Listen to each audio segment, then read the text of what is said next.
I'm AP Townley, and this is Roleplay Culture.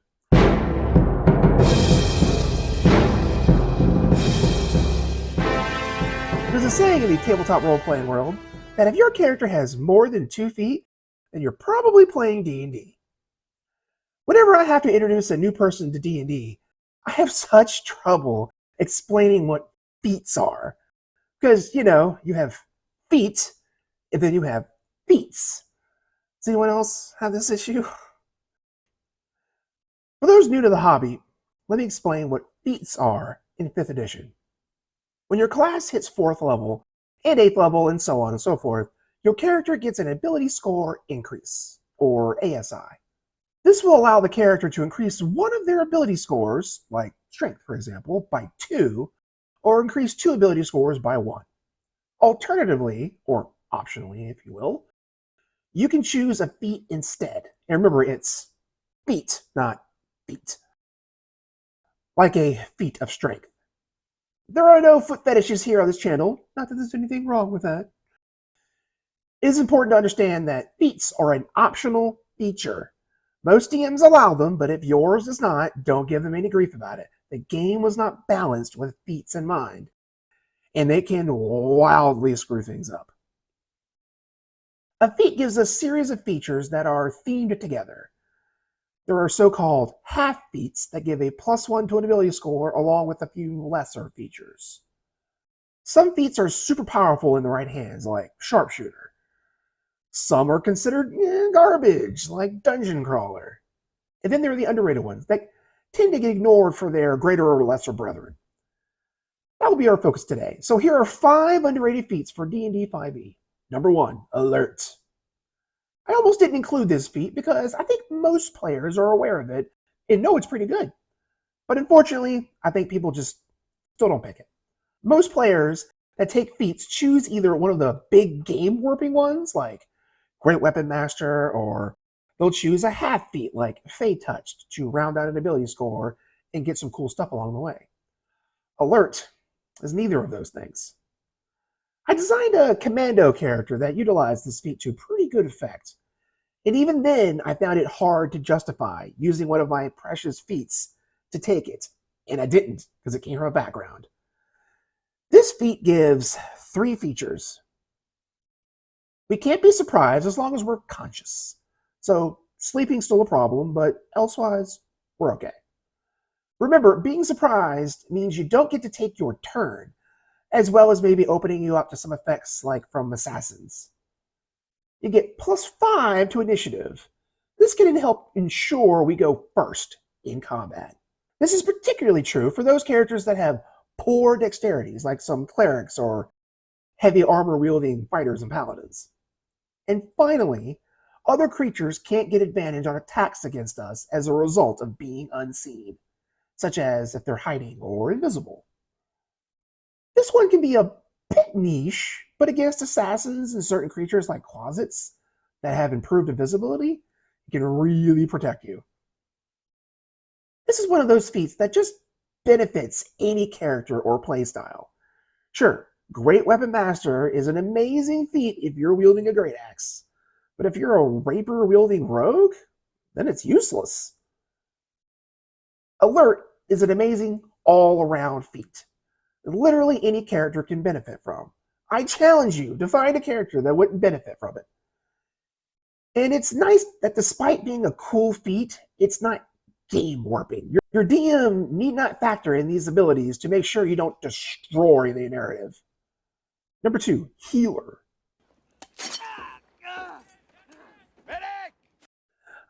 Healer. Probably my most favorite underrated feat that no one ever takes. Before we talk about this feat, first we'll need to discuss the piece of equipment known as the Healer's Kit, as it's central to the use of the Healer's feat. The Healer's Kit weighs about 3 pounds, costs 5 gold, and has 10 charges. Normally, when a creature drops to 0 hit points and is dying, you have to use an action to make a DC 10 medicine check to stabilize them, or, of course, cast a spell on them. And remember, being stable is not the same as being conscious. You're still out, you're just not dying anymore. With the Healer's Kit, you replace the check with one use of the kit, and it just stabilizes them automatically. No check required.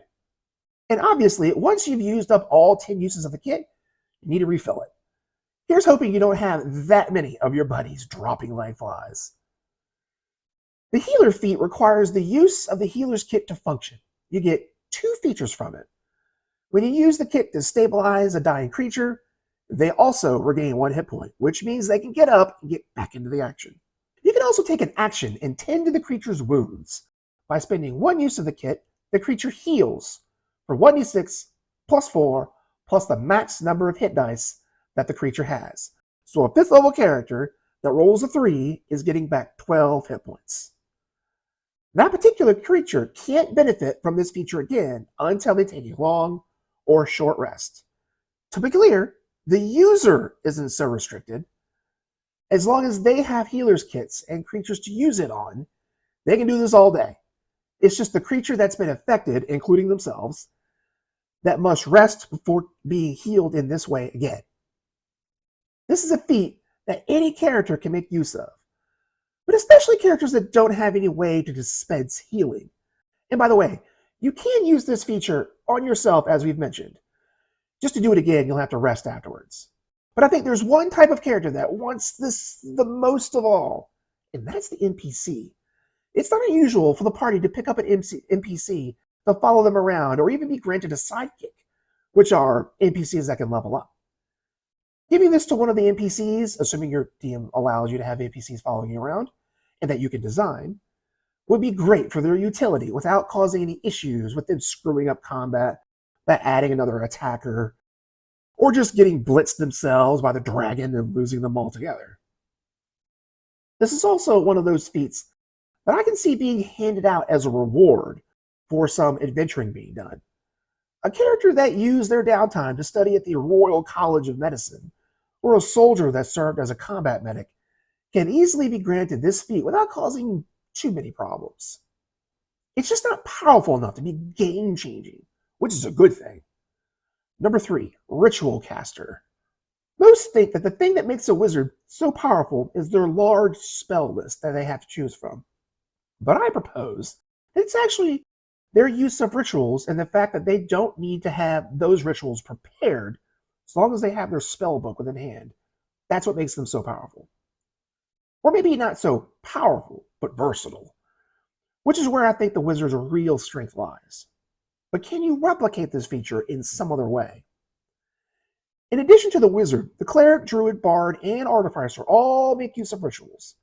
But unlike the wizard, they must have the spells known or prepared. And since you can only have so many of those, ritual usage is often ignored by other classes.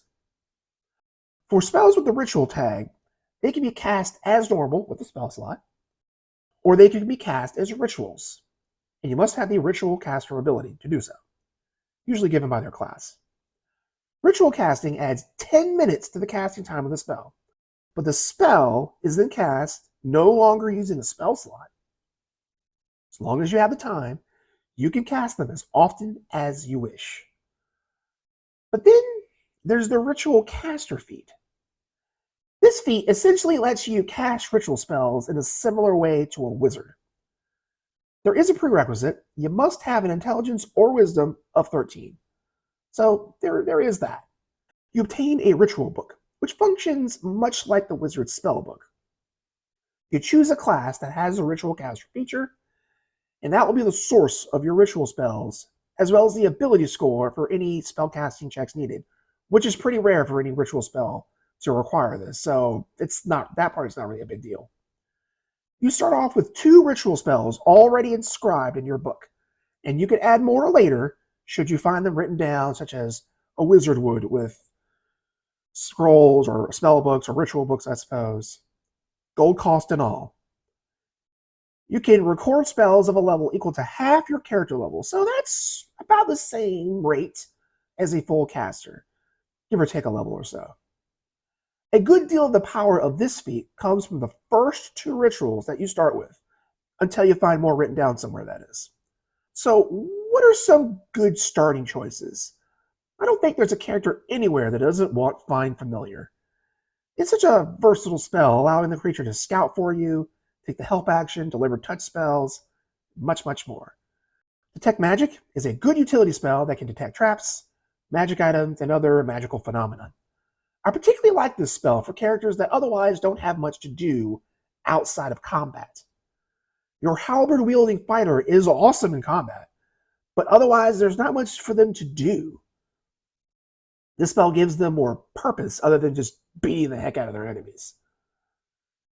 Even characters that already can cast rituals can still benefit from this feat. They could just choose a different class. A wizard could gain access to the druid rituals, or vice versa. Number 4, Chef. Can you imagine Gordon Ramsay as a D&D adventurer? What are you? An idiot sandwich. Idiot sandwich what? An idiot sandwich, Chef Ramsay. I mean, he was in the military, right? Or am I just describing Anthony Bourdain? This is a half feat, which means it gives +1 to an ability score and some other features. And you would think that would make this pretty strong, but that doesn't seem to be the consensus. In fact, I've heard quite a few prominent G&D YouTubers liberally trash this feat, which I don't agree with. I actually quite like this feat, in fact. To start with, this gives a +1 in either Wisdom or Constitution. Sure, some classes want a good Wisdom, clerics, druids amongst the most, but Constitution is important to every character. You also gain proficiency with the cook's utensils. If you're wondering what you could do with this, consider the role-playing options. Every army marches on their stomachs. It's a favorite tactic of mine.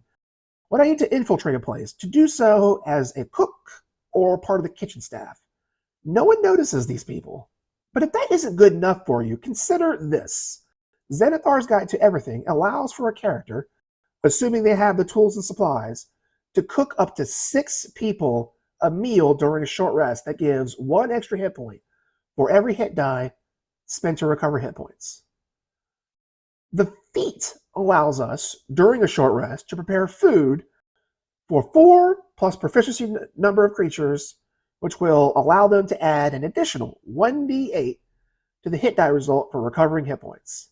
And remember, each of those hit die adds an additional +1 as well. And if all that wasn't enough, there's still more. With 1 hour of work, or at the end of a long rest, you can prepare a number of treats equal to your proficiency bonus.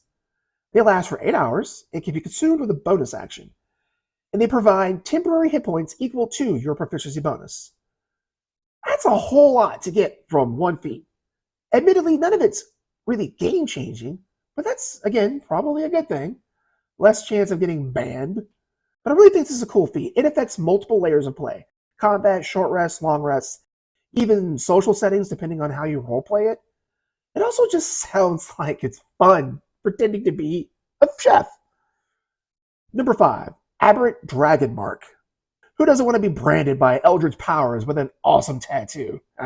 Sign me up. You disgust me. Go on.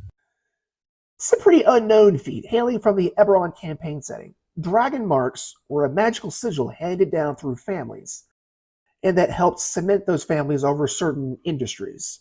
Sort of like an inherited guild system, which is weird. But the aberrant version were random and not associated with species or families. Though you might not be using the Aberrant setting, we can flavor this magical tattoo however we like.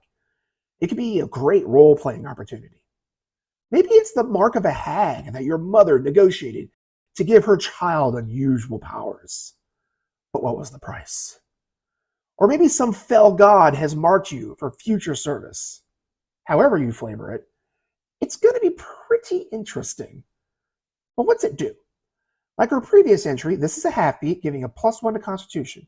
And just like before, there is no class, race, or build that doesn't like a beefier beefcake. In addition to that, you can choose 1 cantrip and 1 first level spell from the Sorcerer's spell list. You can cast that first level spell once for free every short or long rest, which is pretty rare. Most of the time it's just once per long rest. Recharging on a short rest means you'll get more use out of it. Though it's not stated in the feat, more current feats have set the trend of allowing the character to cast these spells with their own spell slots too. Just check with your DM before you make that decision. You might feel like you need to shy away from any cantrip or spell that have attack rolls or saving throws. That's where this feat gets even more interesting. You can be a roaring idiot with terrible mental stats and still succeed with this magic. That's because you'll use your Constitution modifier for spellcasting. And, as stated before, there isn't a character in D&D that doesn't like having a good con. Also, when you do cast the first level spell using the mark, you can choose to expend a hit die and roll it. If it's an even number, you gain that many temporary hit points. If it's an odd number, then one random creature within 30 feet takes that much force damage. If there's no one close enough, you take the damage instead. This part's a little bit tricky, but as long as you position yourself with that in mind, it shouldn't be too much of a problem. And you can just choose not to use this feature when casting the spell. Some cantrips that are universally good are Mage Hand, Minor Illusion, giving any character some interesting out-of-combat options. And just about anyone could use a good shield spell. Or, if you want to give your DM indigestion, Silver Barbs. But there are more catered examples as well. A monk, which can struggle with range combat, sure could make good use of Firebolt. So that's it, right? There's possibly a little bit more.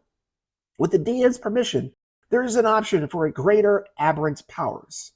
When you reach 10th level, and every level thereafter, there's a 10% chance you can develop one of these.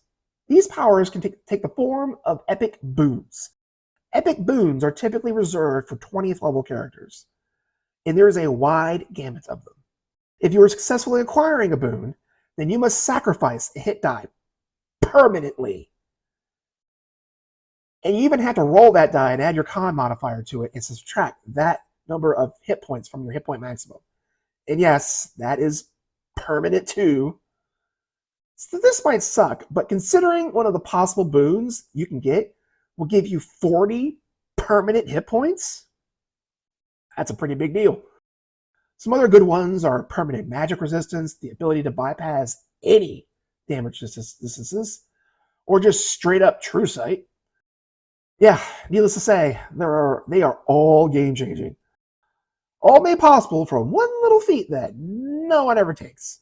Just make sure to check with your DM about this one so you can craft a good story of where this mark would originate from. So there are 5 underrated feats for D&D 5e. Please be sure to subscribe, ring the bell, smash that like button. Tell us in the comments below which feats you find underrated. Check out our other videos right here, and I'll see you in the parlor.